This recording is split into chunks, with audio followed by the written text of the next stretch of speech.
ನಮಸ್ಕಾರ ನನ್ನ ಪ್ರಿಯ Heaven vlog with ಅನು ಕುಟುಂಬದವರೇ. ಇಂದಿನ ವಿಡಿಯೋ ನೋಡಿದ ಮೇಲೆ ನಿಮ್ಮ ಬಾಯಲ್ಲಿ ನೀರು ಬರೋದು ಮಾತ್ರ ಗ್ಯಾರಂಟಿ. ಯಾಕೆಂದರೆ ಇವತ್ತು ನಾವು ಮಾಡ್ತಾ ಇರೋ ರೆಸಿಪಿ ಯಾವುದಂದರೆ hariyali barbecue style green chicken. ಈ ಹಸಿರು ಬಣ್ಣ ನೋಡಿ ಹೆದರಬೇಡಿ, ಇದು ಫುಡ್ ಕಲರ್ ಅಲ್ಲ, fresh mint, coriander, green chilli ಮತ್ತು ಮಸಾಲೆಗಳ ಮ್ಯಾಜಿಕ್ ಅಂತಲೇ ಹೇಳ್ಬೋದು. ಸೊ ಇವತ್ತು ಈ ವಿಡಿಯೋಗೆ 500 ಲೈಕ್ಸ್ ಬಂದರೆ ಮುಂದಿನ ವಾರ ರೆಸ್ಟೋರೆಂಟ್ ಸ್ಟೈಲಲ್ಲಿ ತಂದೂರಿ ಚಿಕನ್ ಸೀಕ್ರೆಟ್ ರೆಸಿಪಿ ತರ್ತೀನಿ. ಆದ್ದರಿಂದ ಈಗಲೇ ಲೈಕ್ ಮಾಡಿ, ಸಬ್ಸ್ಕ್ರೈಬ್ ಮಾಡಿ ಮತ್ತು ಬೆಲ್ ಐಕನ್ ಅಂತದ್ದು ಮಾತ್ರ ಮರಿಬೇಡಿ. ಸ್ವಲ್ಪ ಹಿಸ್ಟ್ರಿ ತಿಳ್ಕೊಳ್ಳೋಣ ಬನ್ನಿ ನಮ್ಮ ಹರಿಯಾಲಿ ಚಿಕನ್ ಬಗ್ಗೆ. ಈ ಹೆಸರು ಹರಿಯಾಲಿ ಅಂತ ಅಂದರೆ ಹಸಿರು, ಗ್ರೀನ್ ಕಲರ್. ಈ ಹೆಸರನ್ನು ಈ ರೆಸಿಪಿಗೆ ಕೊಟ್ಟಿದ್ದು ಅದರ ಹಸಿರು ಮೆರಿನೇಡ್ನಿಂದ. ಉತ್ತರ ಭಾರತದಲ್ಲಿ ಪುದೀನ, ಕೊತ್ತಂಬರಿ, ಹಸಿಮೆಣಸಿನಕಾಯಿ, ಮೊಸರು ಮತ್ತು ಮಸಾಲೆಗಳಿಂದ ಮ್ಯಾರಿನೇಟ್ ಮಾಡಿ ತಂದೂರ್ ಅಥವಾ ಬಾರ್ಬಿಕ್ಯೂನಲ್ಲಿ ಬೇಯಿಸುವ ಪದ್ಧತಿ ಬಹಳ ಪ್ರಸಿದ್ಧ. ಇಂದು ಈ ರೆಸಿಪಿ ಭಾರತದೆಲ್ಲೆಡೆ ರೆಸ್ಟೋರೆಂಟ್ ಮತ್ತು ಬಾರ್ಬಿಕ್ಯೂ ಪಾರ್ಟಿಗಳಲ್ಲಿ ಬಹಳ ಜನಪ್ರಿಯವಾಗಿದೆ. ಸೊ ನೋಡ್ತಾ ಇರ್ಬೋದು ಕಲರ್ ಯಾವ ರೀತಿ ನೀಟಾಗಿ ಮಿಕ್ಸ್ ಆಗಿದೆ. ಏನು ತುಂಬ ಇಂಗ್ರೀಡಿಯೆಂಟ್ಸ್ ಏನು ಬೇಕಾಗಲ್ಲ ಇದಕ್ಕೆ. ಜಸ್ಟ್ ನಾನು ಹೇಳ್ದಂಗೆ ಮೊಸರು, ಹಸಿಮೆಣಸಿಕಾಯಿ ಪೇಸ್ಟು ಮತ್ತು ಕೊತ್ತಂಬರಿ ಪೇಸ್ಟ್. ಅದಾದಮೇಲೆ ಸ್ವಲ್ಪ ನಾನಿಲ್ಲಿ ಇದನ್ನು ಯೂಸ್ ಮಾಡಿದ್ದೀನಿ, ಕಸ್ತೂರಿ ಮೇಥಿ ಕೂಡ. ಸೊ ಫ್ಲೇವರಿಗೆ ಇರಲಿ ಅಂತ ಶುಂಠಿ ಬೆಳ್ಳುಳ್ಳಿ ಆ್ಯಸ್ ಯೂಶುವಲ್. ಅದಾದಮೇಲೆ ಸ್ವಲ್ಪ ಟರ್ಮರಿಕ್ಕು. ಯಾವಾಗಲೂ ಗ್ರೀನ್ ಕಲರ್ ಮಾಡಬೇಕಾದ್ರೆ ಟರ್ಮರಿಕ್ನ ಹಾಕಿದಾಗ ಅದ್ರ ಕಲರು ತುಂಬ ಎನ್ಹಾನ್ಸ್ ಆಗುತ್ತೆ. ಸೊ ಮಸ್ಟ್ ಟ್ರೈ, ನೀವು ಬೇಕಾದ್ರೆ ಟ್ರೈ ಮಾಡಿ ನೋಡಿ. ಇದಾದಮೇಲೆ ನಾನು ಒಂದು ಸ್ವಲ್ಪ ಟೇಸ್ಟಿ ಇರಲಿ ಅಂತ ಬೆಲ್ ಪೆಪ್ಪರ್ಸ್ ಕೂಡ ಯೂಸ್ ಮಾಡಿದ್ದೀನಿ. ಇದನ್ನು ನೀಟಾಗಿ ಕಲಸಿ ಒಂದು ಕಡೆ ಮ್ಯಾರಿನೇಟ್ ಆಗ್ತಾ ಇರಲಿ. ಇದ್ರ ಜೊತೆಗೆ ಆನಿಯನ್, ಬೆಲ್ ಪೆಪ್ಪರ್ಸ್ನ ಇದೇ ಮಸಾಲೆಗೆ ಕಲಸಿಟ್ಕೊಳ್ಳಿ. ಯಾಕಂದರೆ ಬೇಯಿಸಬೇಕಾದ್ರೆ ಇದು ಚೆನ್ನಾಗೇ ಕಿಕ್ ಕೊಡುತ್ತೆ ಅಂತಲೇ ಹೇಳ್ಬೋದು. ಸೊ ಹೋಪ್ ನಿಮಗೆ ಈ ಥರ ವೀಡಿಯೋಸ್ಗಳು ಇಷ್ಟ ಆಗ್ತಾನೆ ಇರುತ್ತೆ ಅಂತ ನಾನು ಭಾವಿಸ್ತೀನಿ. Chicken recipe, comedy stories, food history, easy cooking tips ನಿಮ್ಗೆ ಇಷ್ಟ ಆಗಿದೆ ಲೈಕ್ ಮಾಡಿ, ಕಮೆಂಟ್ ಮಾಡಿ, ಶೇರ್ ಮಾಡಿ. ಹೆವೆನ್ ವ್ಲಾಗ್ ವಿತ್ ಅನು ಚಾನಲ್ಗೆ ಯಾವಾಗಲೂ ಸಬ್ಸ್ಕ್ರೈಬ್ ಮಾಡೋದನ್ನು ಮಾತ್ರ ಮರಿಬೇಡಿ. ಯಾಕಂದರೆ ಹೊಸ ವಿಡಿಯೋಂದಿಗೆ ನಾವು ಮತ್ತೆ ಸಿಗ್ತಾನೆ ಇರ್ತೀವಿ ಅಂತಲೇ ಹೇಳ್ಬೋದು.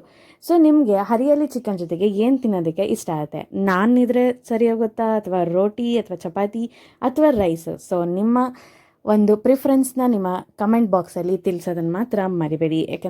ಯಾಕೆಂದರೆ ನಾವು ಮತ್ತೆ ಹೊಸ ವಿಡಿಯೋಂದಿಗೆ ಬರ್ತಾನೆ ಇರ್ತೀವಿ. ಇವತ್ತು ನೋಡಿ ಹರಿಯಾಲಿ ಚಿಕನ್ ಮಾಡಿದ್ದೀವಿ. ನೆಕ್ಸ್ಟ್ ಇನ್ಯಾವ ಚಿಕನ್ ಮಾಡ್ತೀವೋ, ಇನ್ನು ಯಾವುದ್ಯಾವುದು ವೆಜ್, ನಾನ್ ವೆಜ್ಗಳಲ್ಲಿ ಬಹಳ ಅಂದರೆ ಬಹಳ ರೆಸಿಪಿಗಳನ್ನ ತರೋ ಪ್ಲ್ಯಾನ್ ಅಂತೂ ತುಂಬಾ ಇದೆ.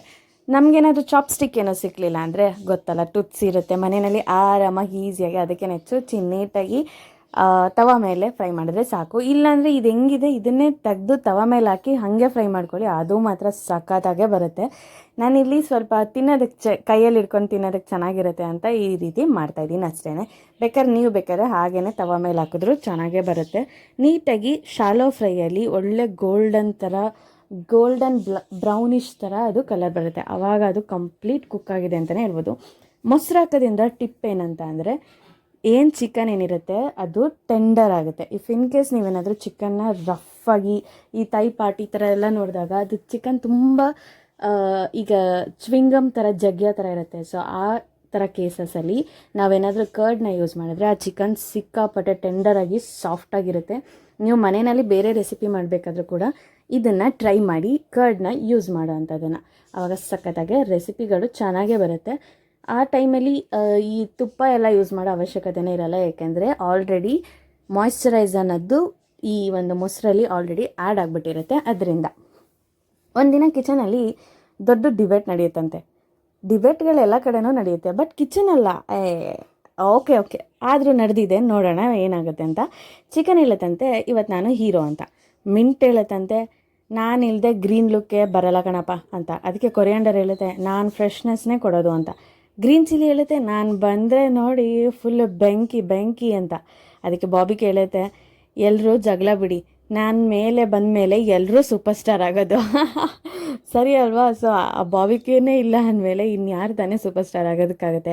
ಇನ್ಸ್ಟಾಗ್ರಾಮ್ಗೂ ರೆಡಿ, ಯೂಟ್ಯೂಬ್ಗೂ ರೆಡಿ, ತಿನ್ನೋಕ್ಕೂ ಮಸ್ತ್ ರೆಡಿ. ನೋಡಿ ರೆಸಿಪಿ ರೆಡಿನೇ ಆಗೋಯ್ತು. ಈ ರೀತಿ ಮನೆಯಲ್ಲಿ ಈಸಿಯಾಗಿ ಹೆಲ್ತಿಯಾಗಿ ಮಾಡಿಕೊಂಡು ತಿನ್ನಿ, ಬೇರೆಯವ್ರಿಗೂ ಕೂಡ ತಿನ್ನೋದಕ್ಕೆ ಬಿಡಿ ಅಂತ ಹೇಳ್ತಾ ಮತ್ತೆ ಸಿಗ್ತೀನಿ. ಅಂಟಿಲ್ ದೆನ್ ನೀವೇನು ಮಾಡಬೇಕು, ನನ್ನ ಚಾನಲ್ಗೆ ಸಬ್ಸ್ಕ್ರೈಬ್ ಆಗದಿಲ್ಲದೆ ಇರೋರು ಲೈಕ್ ಮಾಡಿ, ಲೈಕ್ ಮಾಡದೇ ಇಲ್ಲದೆ ಇರೋರು ಇಫ್ ಇನ್ ಕೇಸ್ ಇಷ್ಟ ಆಗಲಿಲ್ವಾ ಡಿಸ್ಲೈಕ್ ಮಾಡೋದನ್ನು ಕೂಡ ಮರಿಬೇಡಿ. So until then stay safe and stay healthy. Bye, take care.